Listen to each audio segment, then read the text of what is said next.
할렐루야, 8월 30일 주일입니다.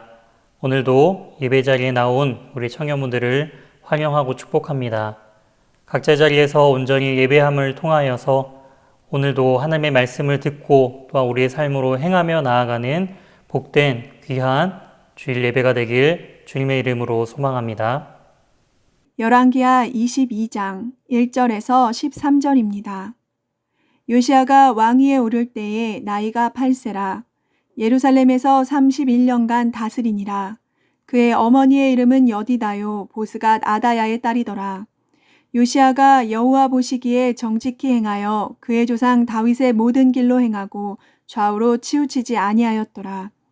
요시야 왕 18째 해에 왕이 무슬람의 손자 아살리아의 아들 서기관 사반을 여호와의 성전에 보내며 이르되, 너는 대제사장 힐기야에게 올라가서 백성이 여호와의 성전에 드리는 곧 문지킨 자가 수납한 은을 계산하여 여호와의 성전을 맡은 감독자의 손에 넘겨 그들이 여호와의 성전에 있는 작업자에게 주어 성전에 부서진 것을 수리하게 하되, 곧 목수와 건축자와 미장이에게 주게 하고 또 제목과 다듬은 돌을 사서 그 성전을 수리하게 하라. 그러나 그들의 손에 맡긴 은을 회개하지 말지니 이는 그들이 진실하게 행함이니라. 대제사장 힐기야가 서기관 사반에게 이르되, 내가 여호와의 성전에서 율법책을 발견하였노라 하고, 힐기야가 그 책을 사반에게 주니 사반이 읽으니라. 서기관 사반이 왕에게 돌아가서 보고하여 이르되, 왕의 신복들이 성전에서 찾아낸 돈을 쏟아 여호와의 성전을 맡은 감독자 손에 맡겼나이다 하고, 또 서기관 사반이 왕에게 말하여 이르되, 제사장 힐기야가 내게 책을 주더이다 하고 사반이 왕의 앞에서 읽음에, 왕이 율법책의 말을 듣자 곧 그의 옷을 찢으니라. 왕이 제사장 힐기야와 사반의 아들 아히감과 미가야의 아들 악볼과 서기관 사반과 왕의 시종 아사야에게 명령하여 이르되, 너희는 가서 나와 백성과 온 유다를 위하여 이 발견한 책의 말씀에 대하여 여호와께 물으라.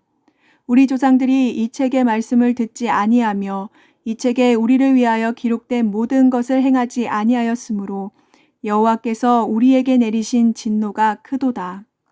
오늘 본문을 중심으로 듣지 아니하며 행하지 아니함으로 라는 제목으로 하나님의 말씀 증거하도록 하겠습니다.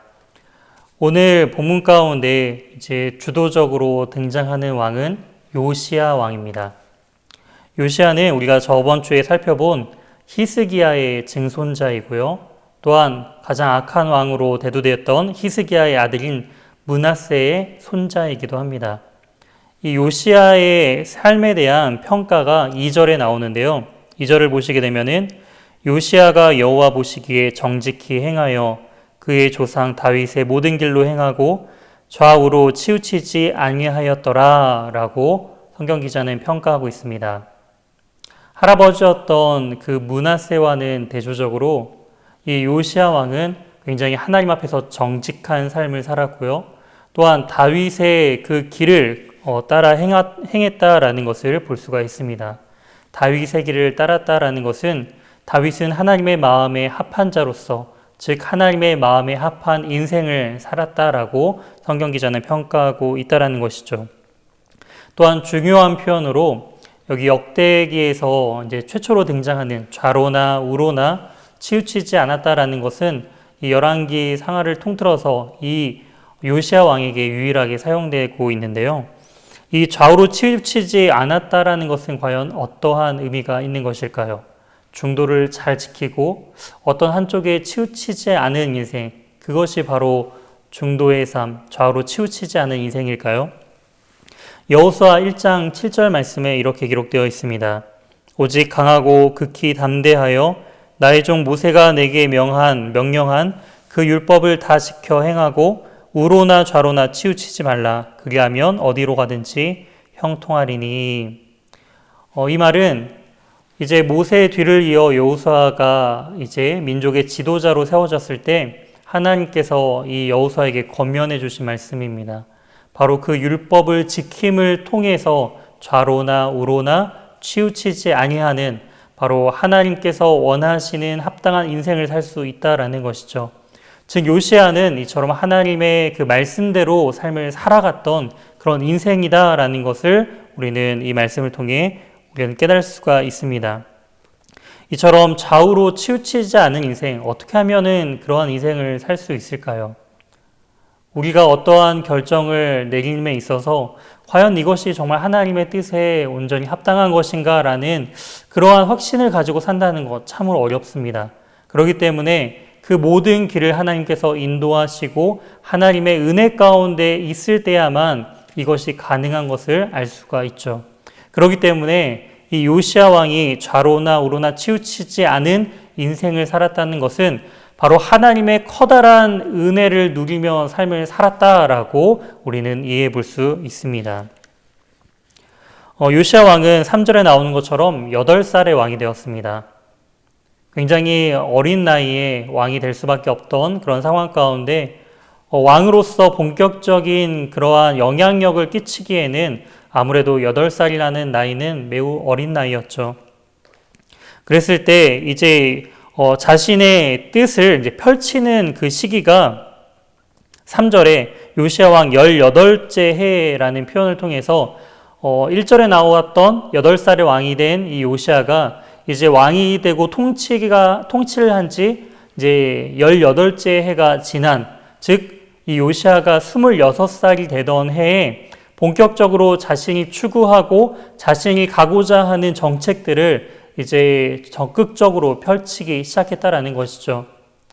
이와 평행 본문인 역대기를 이제 또 살펴보시게 되면은 이 요시야 왕이 이 26살 되기 이전부터도 산당을 제거하거나 우상을 철폐하는 등의 종교적인 개혁적인 일들을 이제 펼쳤던 것들을 알 수 있지만 이제 본격적으로 그가 하고자 하는 일들을 펼칠 때 그가 가장 먼저 하고자 하는 일이 무엇인지 바로 4절 말씀을 통해 알 수가 있습니다. 이제 3절과 4절의 말씀을 보니까 서기관 사반을 여호와의 성전에 보냅니다. 그리고 4절에 나온 것처럼 대제사장 힐기야에게 이제 이야기를 해서 성전에 드리는 은, 바로 그것을 가지고 은을 계산해서 그것을 통해 바로 성전을 수리하는 데 사용했다라는 것이죠.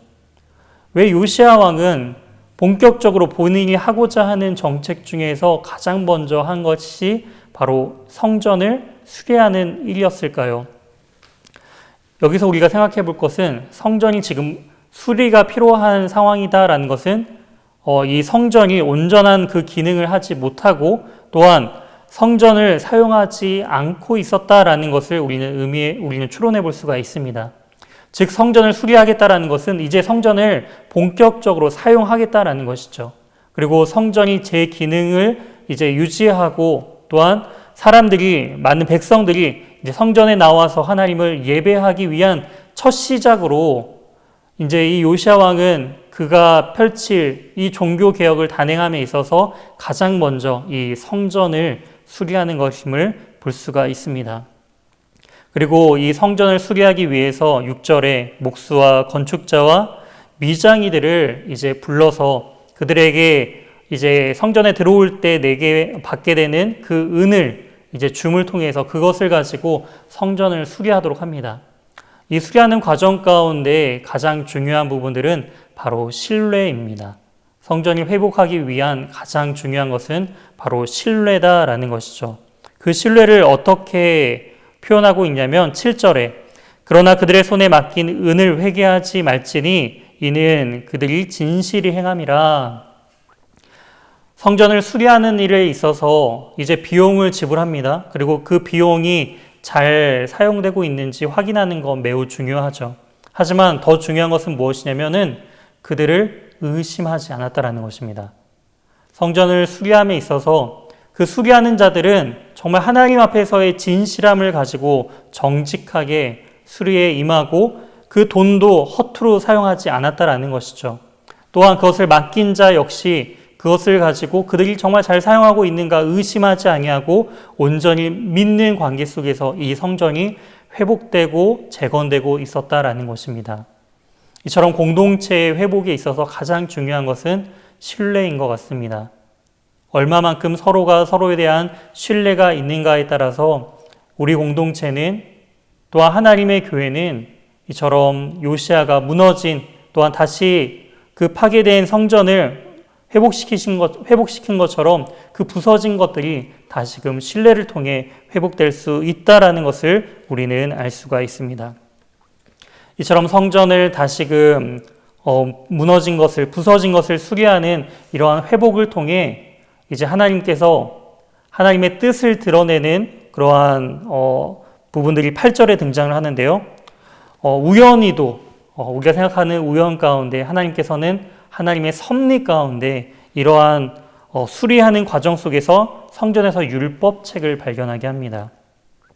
이제 이 율법책이라는 것은 모세오경 가운데 신명기서에서만 이 율법책이라는 단어가 사용되는 것을 통해서 우리가 추론해 볼 때 많은 학자들은 아마도 이때 발견된 율법책이 신명기 전체이거나 아니면 신명기의 일부분을 아마 발견했을 것이다 라고 추정하고 있습니다. 이처럼 발견된 이 율법책을 이제 서기관 사반이 이제 왕 앞에 들고 나아가서 이제 성전에서 찾아간 동과 또한 이 율법책을 왕 앞에 주고 왕 앞에서 읽기 시작합니다. 서기관 이 사반이 왕 앞에서 하나님의 말씀을 읽었다라는 것이죠. 그리고 그 말을 들은 이 요시야 왕은 어떻게 반응했는가? 11절입니다. 왕이 율법책의 말을 듣자 곧 그의 옷을 찢으니라. 옷을 찢는 행위, 바로 구약의 그런 배경에 있어서 정말 표현하지 못할 그 마음을 찢는 것 같은 고통과 또한 깊은 회개를 상징하는 것이 바로 옷을 찢는 행위이죠. 그런 것처럼 이 말씀을 들었을 때 그 말씀대로 살지 못했다라는 그러한 이스라엘 백성들의 커다란 죄와 또한 하나님의 그 심판의 예언의 말씀을 들었을 때의 그 슬픔과 좌절과 분노와 회개가 동시에 일어나는 행위가 바로 옷을 찢는 행위로서 지금 나타나고 있다라는 것입니다. 이제 여호와의 말씀을 들은 이 요시야 왕은요, 그 여호와의 말씀의 분명한 뜻을 알기를 원했습니다. 그냥 듣는 것에서만 그치는 것이 아니라 이 시대를 살아가는 오늘날 과연 우리에게 하시는 하나님의 그 메시지와 뜻은 무엇인지 요시야는 그것을 너무나 알고 싶어 했다라는 것이죠. 그렇기 때문에 13절에 말하는 것처럼 너희는 가서 나와 백성과 온 유다를 위하여 이 발견한 책의 말씀에 대하여 여호와께 물으라 라고 이야기를 하고 있습니다. 이처럼 하나님의 뜻을 온전히 듣기 위해서 14절에 여선지자 훌다가 등장하는 것을 볼 수가 있습니다. 당시에 여자라고 한다면, 그리고 또한 14절에 나오는 것처럼 이 여선지자 훌다는 예복을 주관하는 샬룸의 아내라고 이제 표현이 되어 있고요. 또한 예루살렘 둘째 구역에 거주했다라고 표현하고 있습니다. 즉 예복을 주관한다라는 것은 아마도 성전의 그런 제사장의 옷이라든지 이런 것들을 만드는 제사장의 그런 일들을 섬기는 일들을 했던 것 같고요.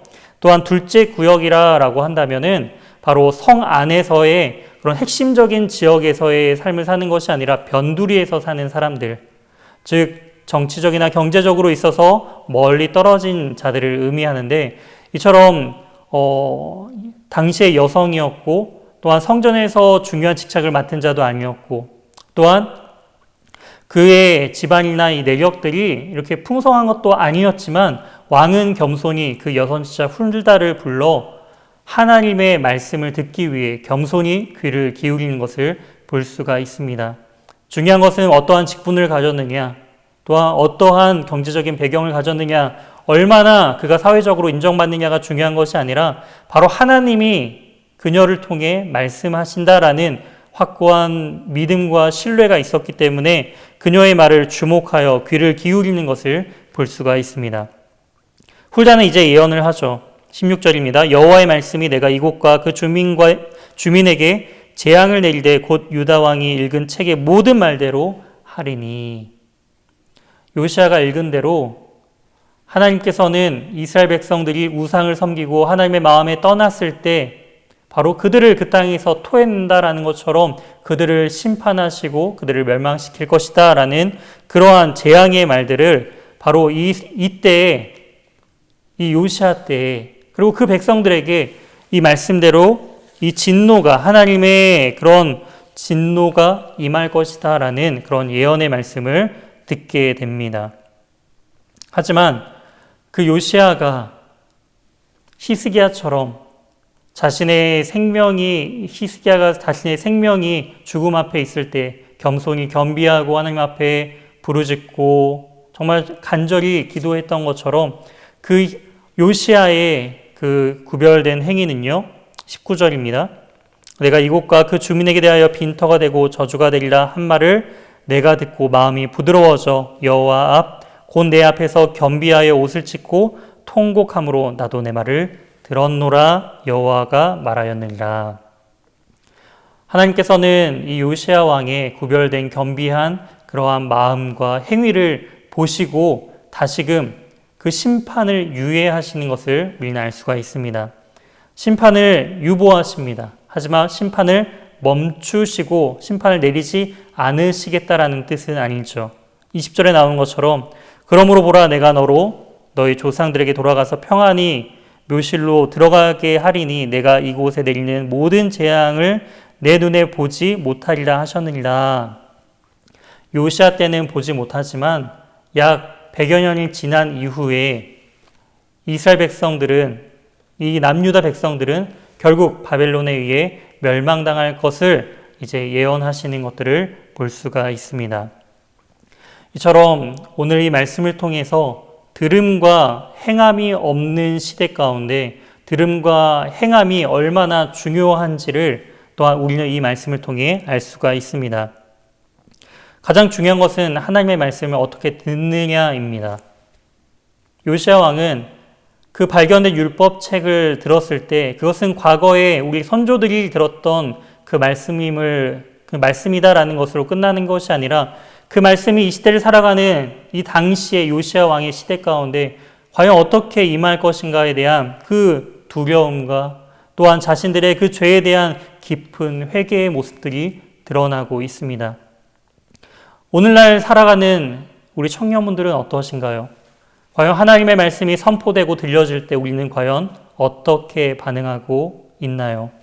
정말 요시야처럼 또한 히스기야처럼 우리가 하나님 앞에 정말 겸비하고 그 말씀이 우리의 삶 가운데 분명히 나타날 것이다 라는 그런 확신으로 믿음과 신뢰로 삶을 살아가고 있나요? 아니면은 그저 과거에 있었던 이야기로 흘려듣고 있지는 않은가요? 우리의 진정한 믿음은 반응에서부터 나옵니다. 요시야 왕은요, 이 율법책의 말을 듣고 어떻게 반응했죠? 유다는 분명히 망할 것이다 라는 그러한 말을 들음에도 불구하고 이 요시야 왕은 좌절하지 않았습니다. 너 때에는 내가 그 멸망시키지 않을 거야 라는 그런 말을 들은 이후에도 요시야는 어떠한 삶을 살았느냐? 바로 말씀을 통한 개혁의 삶을 살았다는 것이죠. 이 백성을 멸망할 거야 라는 것들이 분명히 임했지만, 하나님의 말씀은 분명히 성취될 것이지만, 그럼에도 불구하고 요시야는 이 백성들이 하나님 앞에 겸비하고 또한 이 개혁을 위해서 최선을 다해 노력하는 모습들을 볼 수가 있습니다. 이것은 내가 이렇게 변화되고 이 민족이 이렇게 변화되면은 하나님께서는 우리를 심판하지 않으실 거야 라는 심판에 대한 두려움과 또한 그것 때문에 하나님께 순종하는 것이 아니다라는 것이죠. 즉 순종하는 것은 그저 믿음에 대한, 그 말씀에 대한 당연한 반응이다라는 것을 우리는 알 수가 있습니다.